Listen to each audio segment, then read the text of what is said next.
Mientras cargaba las compras, escuché por la ventana abierta su verdadera intención: voy a quedarme con la mitad de lo suyo. No dije nada. Solo fui directo a mi abogado. Cuando presentó el divorcio, ya era demasiado tarde. Tengo 34 años y estuve casado con Marina, de 32. Compartimos 8 años juntos, 5 de ellos como esposos. Nos conocimos en una fiesta de un amigo en común. Ella era de esas personas que iluminan cualquier habitación, siempre sabía el nombre de todos y hacía reír a quien se le cruzara. Me enamoré de inmediato. Creí que teníamos una relación envidiable, al menos eso parecía. Un poco de contexto: yo había iniciado mi propio negocio antes de conocerla. Una agencia de marketing digital, nada muy lujoso al principio. Comencé trabajando desde mi pequeño apartamento, comiendo fideos instantáneos durante meses. Pero al momento de casarnos, ya tenía 12 empleados y un ingreso decente. Marina trabajaba en recursos humanos en una empresa tecnológica. Tenía un buen sueldo y solía decir que algún día le gustaría que construyéramos algo juntos. Las grietas empezaron a notarse el año pasado. Comentarios sutiles, pero constantes, como: ¿por qué Rodrigo se lleva el 30% si yo soy la que sostiene todo en casa? Rodrigo es mi socio desde el inicio. Invirtió $50.000 cuando apenas éramos una idea. Marina llegó cuando ya estábamos en números verdes. Y luego vino el episodio del supermercado. Fue el mes pasado, un domingo por la tarde. Estábamos en nuestro recorrido habitual por Whole Foods. Yo estaba cargando las bolsas al baúl del coche, mientras ella hablaba con su madre desde el asiento del pasajero. Teníamos las ventanillas bajas porque hacía buen clima. Fui a buscar la última bolsa y entonces lo escuché: mamá, te lo digo en serio. El abogado me aseguró que puedo reclamar la mitad de todo: el negocio, la casa, incluso su fondo de retiro. Sí, ya lo sé. No. Él no sospecha nada. He estado moviendo dinero desde hace meses. Cuando presente la demanda, no lo va a ver venir. Se me entumecieron las manos. Me quedé ahí parado, sosteniendo unos plátanos orgánicos, mientras mi esposa organizaba mi ruina financiera. Y se rió. De verdad se rió. Dijo algo como: es tan confiado. Todavía cree que estoy buscando trabajo. Luego agregó que estaba documentando todo: las noches que yo trabajaba tarde, los fines de semana, estaba construyendo un caso. Guardé los plátanos con cuidado en el baúl. Cerré sin hacer ruido. Me subí al coche. Ella colgó. ¿Todo bien?, le pregunté. ¿Mi mamá está bien? Perfecta, respondió, forzando una sonrisa. Me besó la mejilla con una gran sonrisa. Yo conduje en silencio mientras ella me mostraba vídeos de cachorros en Instagram. Tenía la mente hecha un nudo, pero no dejé que se notara. Créeme, es más difícil de lo que suena. Esa noche cocinó mi cena favorita: salmón con espárragos. Me acariciaba el brazo, preguntándome por mi día. Yo quería gritar. En lugar de eso, le elogié la comida y lavé los platos. El lunes, apenas ella salió a las 8 de la mañana, llamé a mi abogado, Esteban, un amigo de la universidad que maneja todo lo relacionado con mi empresa. Me recibió de inmediato. Le conté todo. ¿Qué opciones tengo?, pregunté. Esteban revisó nuestros archivos. Es grave, dijo, pero tal vez no tan malo como crees. California es un estado de bienes gananciales, sí. Pero recuerda hace 3 años, cuando reestructuramos la empresa como una sociedad tenedora. Apenas recordaba los montones de papeles que firmamos. ¿Y eso qué tiene que ver? En ese momento, Marina insistía mucho en tener participación. Te recomendé el acuerdo posnupcial para protegerte, ya que el negocio fue fundado antes del matrimonio. Y ella lo firmó. Ahí lo recordé. Le presentamos ese documento como una medida para proteger también sus bienes personales de posibles demandas o deudas del negocio. Ella accedió y lo firmó. Entonces, ¿eso nos protege? Sí, el postnup especifica claramente que todo lo relacionado con la empresa, incluyendo su crecimiento futuro, es propiedad exclusiva tuya. Además,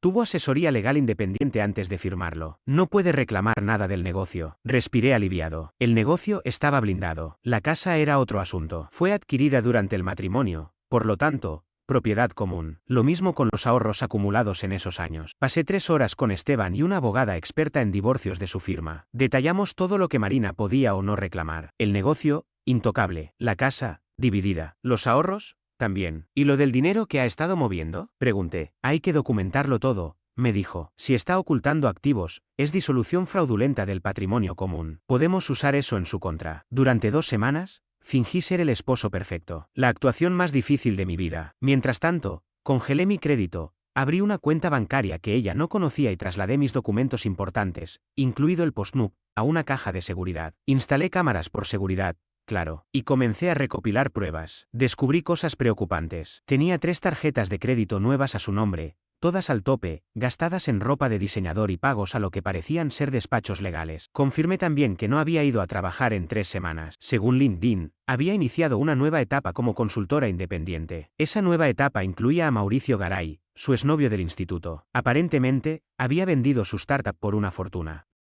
Me enteré de todo porque un día dejó su iPad desbloqueado, con los mensajes abiertos. Tomé capturas de pantalla de todas sus conversaciones. Fueron 2 semanas enteras de fingir, de mensajes diciendo te amo y preguntas como ¿cuándo vamos a empezar a buscar un bebé? Esa última parte fue la que más me golpeó. Hablar de hijos mientras planeaba mi ruina financiera. Después vino su jugada. Un día llegó a casa, se sentó frente a mí con ese aire solemne y dijo, necesitamos hablar. Su tono ya adelantaba el guión. Creo que esto ya no está funcionando. Fingí no entender. ¿A qué te refieres? ¿Pasó algo? Ella suspiró. Hace tiempo que no me siento feliz. Siempre estás ocupado con el trabajo. Nos hemos distanciado. Tal vez deberíamos tomarnos un tiempo. Le respondí con calma. Podemos intentar con terapia de pareja. Esa no era la reacción que esperaba. Su expresión se tensó. Fuimos a 2 sesiones. En ambas, Marina se la pasó hablando de cómo no se sentía apoyada emocionalmente. La terapeuta sugirió programar tiempo de calidad entre nosotros. La expresión de Marina era de quien quiere lanzar algo contra la pared. Después de la segunda sesión, se quitó la máscara. Esto no funciona. Quiero el divorcio. Respondí tranquilo. Si eso es lo que deseas,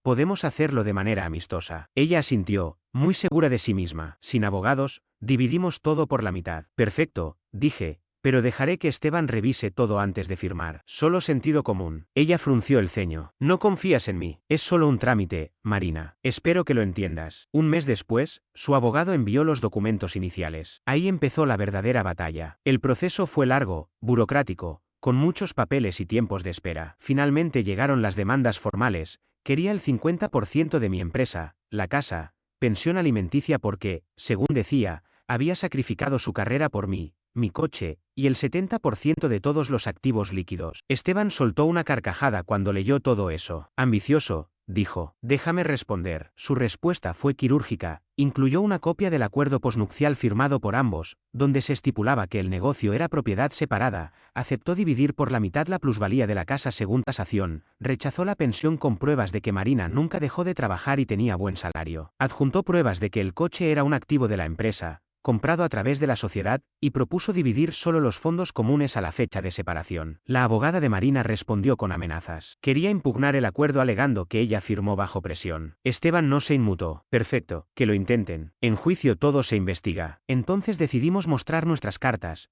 Presentamos estados de cuenta de 3 tarjetas de crédito que ella había ocultado, pruebas de que había dejado su trabajo sin avisar durante casi un mes, capturas de pantalla de sus mensajes con Mauricio Garay donde hablaban de esperar a que terminara el divorcio, registros bancarios que demostraban que había transferido $47,000 de la cuenta conjunta a una nueva solo a su nombre, e incluso publicaciones en LinkedIn sobre su nuevo emprendimiento, justo en la época en que decía estar demasiado deprimida para trabajar. Tras eso, su abogada desapareció 2 semanas. La siguiente oferta fue un cambio radical. Marina quería irse solo con sus pertenencias y lo que tuviera en sus cuentas. Le dije a Esteban, hazle una contraoferta, que se quede con el 50% de la plusvalía de la casa, sus bienes personales y el 50% del dinero conjunto a la fecha de separación, menos los $47,000 que ya tomó. No tenía otra salida. Si iba a juicio, su fraude saldría a la luz y además podría terminar pagando mis gastos legales. El día que se mudó fue extraño. Intentó manipularme una última vez. Podríamos haberlo arreglado si hubieras sido razonable, dijo. Podríamos haberlo hecho si no hubieras planeado emboscarme, le respondí. Se quedó quieta. ¿Desde cuándo lo sabías? En el estacionamiento de Whole Foods. Debería haber cerrado la ventana. Su cara se volvió de blanco a rojo, luego soltó una risa seca, amarga. ¿Sabes qué? Me alegra. Siempre fuiste demasiado correcto, demasiado lógico, sin pasión. Mauricio me valora. Buena suerte con eso. Estoy seguro de que los abogados de Mauricio son mejores que los tuyos. Cerró la puerta del coche de un golpe y se fue. Actualización. Pasaron algunos meses desde que el divorcio se finalizó. Pensé que todo el drama había terminado. Me equivoqué. Marina y Mauricio lanzaron su propia firma de consultoría. De pronto,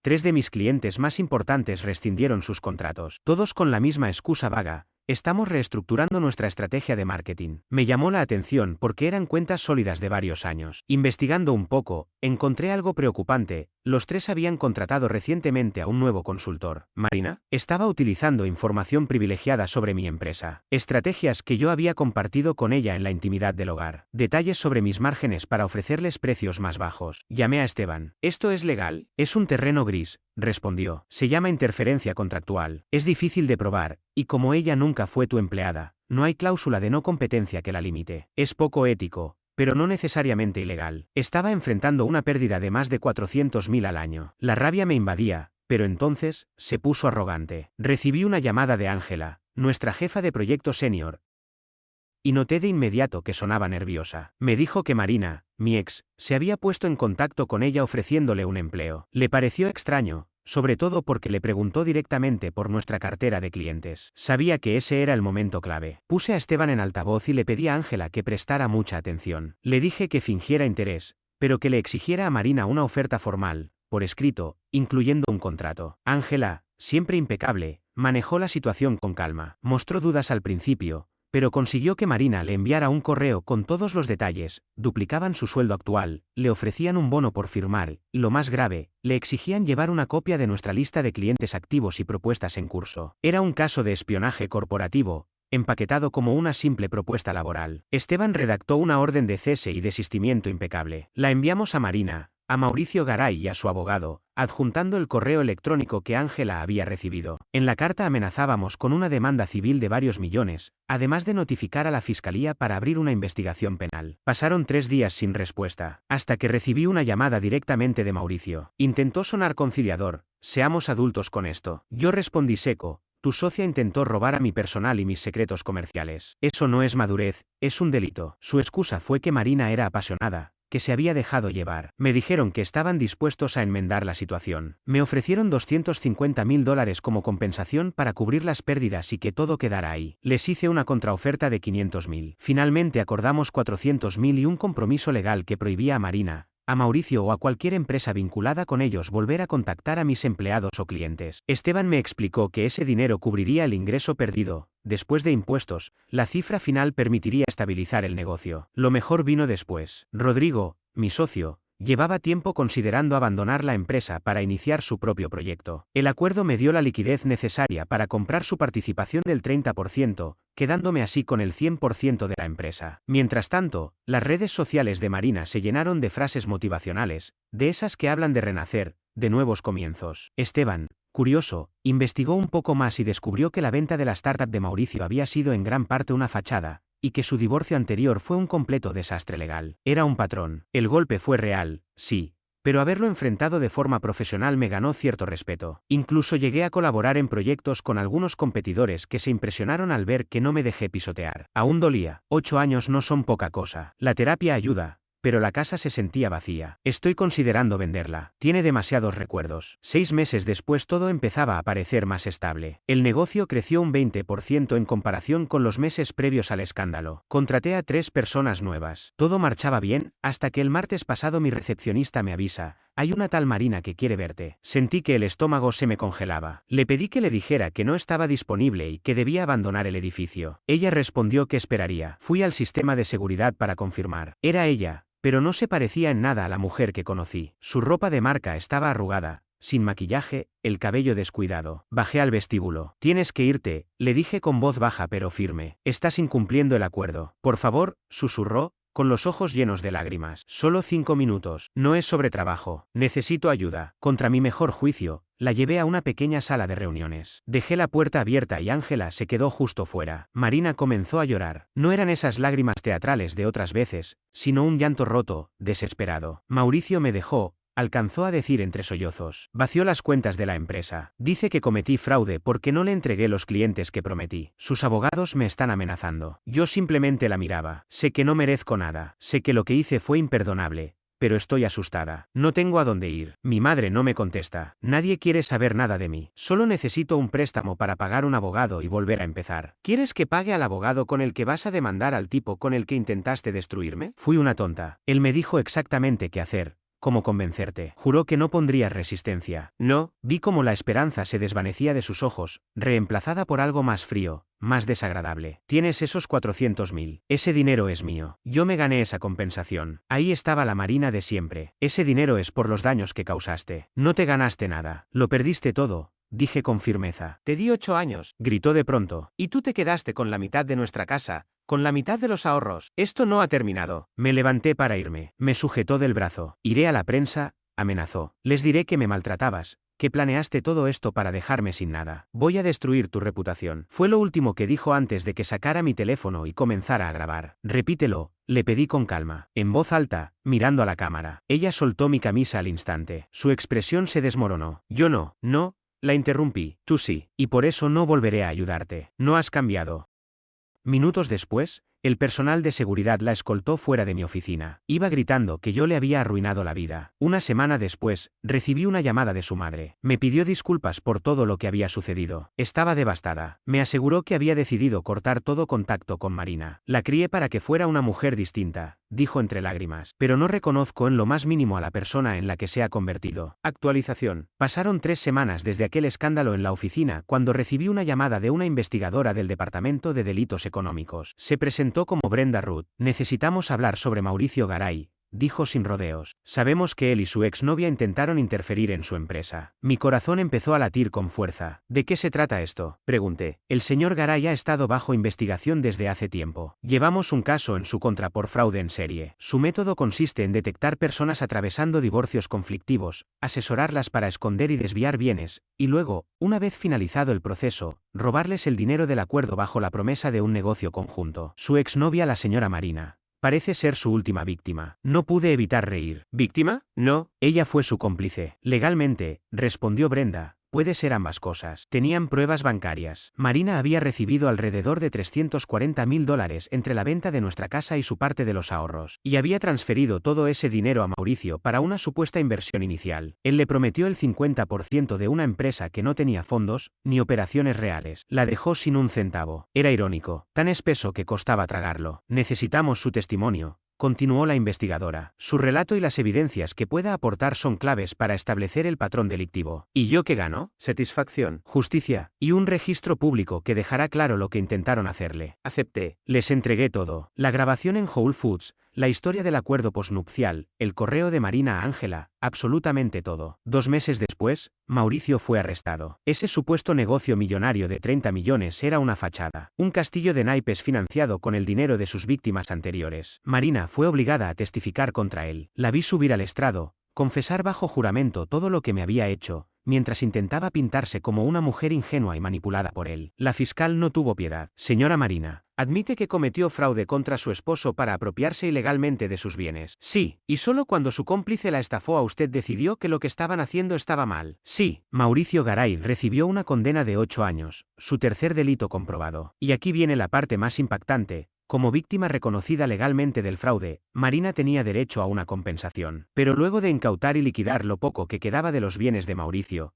¿cuánto crees que recuperó? $1.200. Había perdido $340,000, y el sistema apenas le devolvió lo suficiente para una cena decente. Un último intento de contacto llegó por llamada oculta. Su voz sonaba hueca, agotada. Espero que estés feliz. No, Marina, no siento nada por ti ya. Solo terminé con esto. Yo sí te amé. Antes de todo esto, tal vez, pero amaste más lo que él te prometió. Solo quería sentirme segura. Y lo estabas. Tenías un esposo que te amaba, una casa hermosa, una vida cómoda. Lo arruinaste por perseguir un atajo. Guardó silencio. Voy a regresar a Ohio. Mi madre aceptó que me quede con ella por un tiempo. Te deseo suerte. Si no lo hubiese escuchado a él, ¿tú crees que lo nuestro habría funcionado? Eso nunca lo sabremos. Colgó. No he vuelto a saber nada de ella. Pasaron unas semanas y una nota breve en un periódico de economía local relató la caída de un estafador reincidente. No mencionaban mi nombre, pero bastaba con leer entre líneas para entender que yo había estado ahí. Lo curioso es que no sentí orgullo ni revancha, solo una paz tranquila, como cerrar una puerta que llevaba demasiado tiempo abierta. Mi empresa sigue creciendo. Decidí mudarme a un lugar más modesto,